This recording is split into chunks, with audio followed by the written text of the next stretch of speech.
அனைவருக்கும் வணக்கம். தெய்வீக பலன்கள் சேனல் சார்பாக தங்களை அன்புடன் வரவேற்கிறோம். இன்று நம் காணொளியில் காண விரும்புவது புதன் மற்றும் சுக்கிரனின் கிரக போர். எச்சரிக்கையாக இருக்க வேண்டிய ராசிகள் யார் என்பதை பற்றி இந்த காணொளியில் பார்க்கலாம். வாருங்கள் காணொளிக்கு செல்லலாம். மறக்காமல் ஒரு சப்ஸ்கிரைப் செய்யவும். 2026 ஜனவரி 28 முதல் 31 வரை நிகழும் புதன் மற்றும் சுக்கிரன் கிரக போர் காலத்தில் துலாம், மகரம், மீனம் மற்றும் ரேஷம் ஆகிய ராசிகள் அதிக கவனத்துடன் இருக்க வேண்டும்.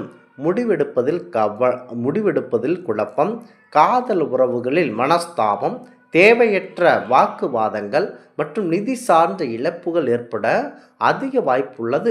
முக்கிய முடிவுகளை தவிர்த்து வைப்பது இந்த காலகட்டத்தில் ரொம்ப நல்லதாகும். துலாமை பொறுத்தவரை முடிவெடுப்பதில் தடுமாற்றம் ஏற்படும். நண்பர்கள் மற்றும் காதல் உறவுகளில் தேவையற்ற மனக்கசப்புகள் உண்டாகும். பதற்றமான சூழல் உருவாகலாம். பயணங்கள் மற்றும் முக்கிய முதலீடுகளில் ஜனவரி 28க்கு மேல் முடிவெடுப்பது நல்லதாகும். துலாமை பொறுத்தவரை எந்த ஒரு காதல் விவகாரத்திலும் நான் பார்த்து கொள்கிறேன், இந்த காதல் உறவுகளில் நான் கையெழுத்து போடுகிறேன், திருமணம் நடத்தி வையுங்கள் என்றால் மாபெரும் ஆபத்து ஏற்படும். தேவையற்ற மனக்கசப்புகள் நீங்கள் சொல்லுவது, அதாவது முக்கியமாக நீங்கள் தான் அந்த இடத்தில் ஏதேனும் ஒரு தீர்ப்பை சொல்ல வேண்டும் என்று சொன்னால் அப்பொழுது கண்டிப்பாக அந்த இடத்தில் நீங்கள் முக்கியமாக அந்த இடத்தில் போய் எந்த ஒரு தீர்ப்பையும் சொல்ல வேண்டாம். ஜாமீன் கையெழுத்து, பண முடிவெடுப்பு போன்ற எந்த ஒரு சூழலிலும் உள்ளே சென்று மாட்டிக்கொள்ள வேண்டாம். உங்களுக்கு பதற்றமான சூழல் உருவாக அதிகப்படியான வாய்ப்பு இருக்குன்னு. ஆக உங்களுக்கு எதிரிகள் அதிகமாக இருப்பதனால் கண்டிப்பாக அமைதியுடன் செயல்பட வேண்டும். பொது இடங்களில் உள்ளே சென்று போய் நான் பார்த்துக்கொள்கிறேன் என்ற மாதிரியான வாக்குகளில் ஈடுபட வேண்டாம்.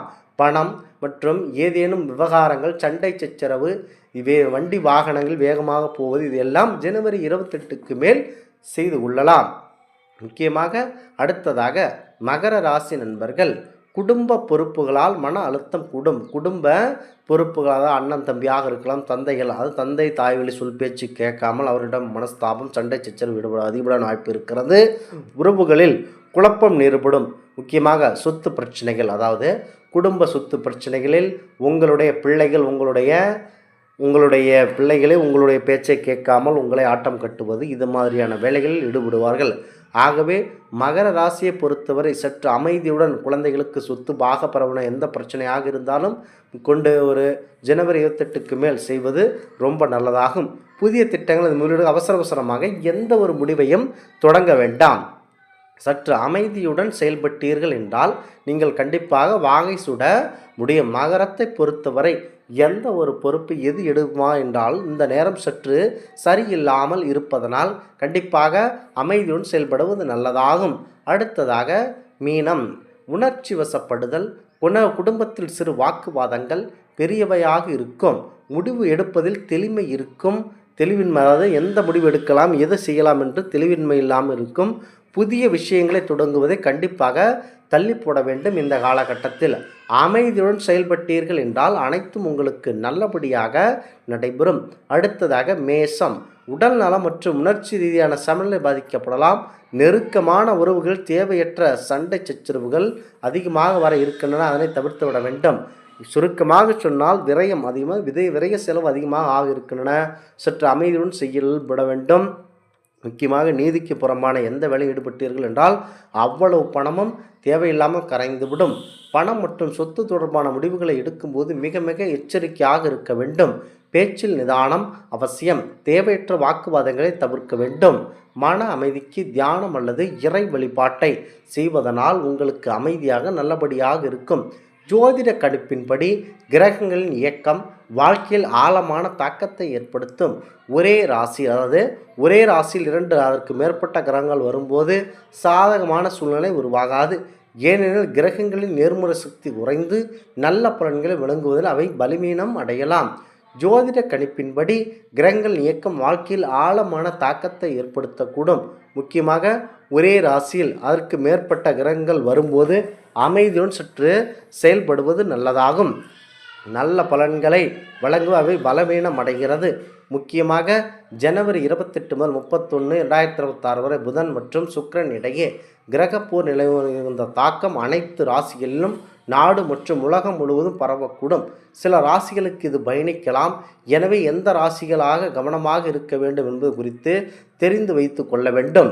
முக்கியமாக கடகம். அடுத்ததாக கடகம். இந்த காலகட்டத்தில் கடக ராசிக்காரர்கள் உணர்ச்சி ரீதியாக சவாலாக இருக்கும். குடும்பம் மற்றும் குடும்ப உறவுகள் அதிகமான பலனை தர இருக்காது. முக்கியமாக அனைவரும் என்ன சொல்ல வேண்டும் என்றால், அமைதியுடன் செயல்பட்டீர்கள் என்றால் அனைத்தும் உங்களுக்கு நல்லபடியாக நடைபெற அதிகப்படியான வாய்ப்பு இருக்கின்றன. குறிப்பாக சுருக்கமாக சொன்னால், இந்த காலகட்டத்தில் கடக ராசிக்காரர்கள் உணர்ச்சி ரீதியாக சவாலாக இருக்கும். குடும்பம் மற்றும் துணை விஷயங்களில் தவறான புரிதல்கள் ஏற்படலாம். எனவே உரையாடல்கள் நிதானமாக இருப்பது முக்கியம். பணம் அல்லது சொத்து தொடர்பான முடிவுகளை கவனமாக எடுங்கள். முக்கியமாக ஜனவரி 28க்கு பிறகு புதன் மற்றும் சுக்கிரன் இடையே மோதல் மற்றும் காதல் உறவுகள் பதிக்க அதிகப்படியான வாய்ப்பு இருக்கின்றன. ஆகமையால் அமைதியுடன் செயல்பட்டீர்கள் என்றால் உங்களுக்கு வெற்றி வாகை சூடலாம். 2026 முன்பு சொன்னது போல துலாம் ராசிக்காரன் முடிவெடுப்பதில் சிரமங்கள் சந்திக்க நேரிடும். மனக்குழப்பங்கள் இருக்கும். இது உறவுகள் பதற்றத்தை ஏற்படுத்துகின்றன. மகரத்தை பொறுத்தவரை நீங்கள் குழப்பத்தை ஏற்படுத்தும் புதிய வேலை முதலீடுகள் பயணங்களில் அவசரப்படுவதை தவிர்ப்பது முக்கியம். வழக்கமான தியானம் மனதை சமநிலைப்படுத்த உதவுகின்றன. மீனத்தை பொறுத்தவரை இந்த காலகட்டத்தில் ஏற்றத்தாழ்வுகள் நிறைந்ததாக இருக்கும். காதல் உறவுகளில் அதிகப்படியான பிரச்சனைகள் ஏற்பட வழிவகுக்கின்றன. ஆகவே சுக்கிரன் இடையான மோதல் சிந்தனை முடிவெடுக்கும் திறனையும் பாதிக்கும். எந்த ஒரு புதிய திட்டங்களுக்கும் செல்வதற்கு முன் கவனமாக சிந்திக்க வேண்டும்.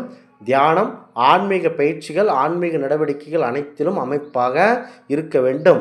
முக்கியமாக சுக்கிரன் மற்றும் புதன் இந்த பயிற்சியானது முக்கியமாக அனைவரும் எச்சரிக்கையாக இருக்க வேண்டும். கிரகங்களின் இயக்கம் வாழ்க்கையில் ஆழமான தர்க்கத்தை ஏற்படுத்தக்கூடும். ஒரே ராசியில் 2 அல்லது 3 கிரகங்கள் சந்திக்கும் போது சற்று அமைதியுடன் இருப்பது நல்லதாகும். முக்கியமாக கிரகங்கள் நேர்மறை சக்தி குறைந்து நல்ல பலன்கள் வழங்குவதில் அவை பலவீனமடைகின்றன. இந்த ஆன்மீக தகவல் உங்களுக்கு பிடித்து இருந்தால் தெய்வீக பலன்கள் சேனலை கண்டிப்பாக சப்ஸ்கிரைப் செய்து கொள்ளவும். மீண்டும் ஒரு நல்லதொரு காணொளியில் உங்களை சந்திக்கிறோம். நன்றி, வணக்கம்.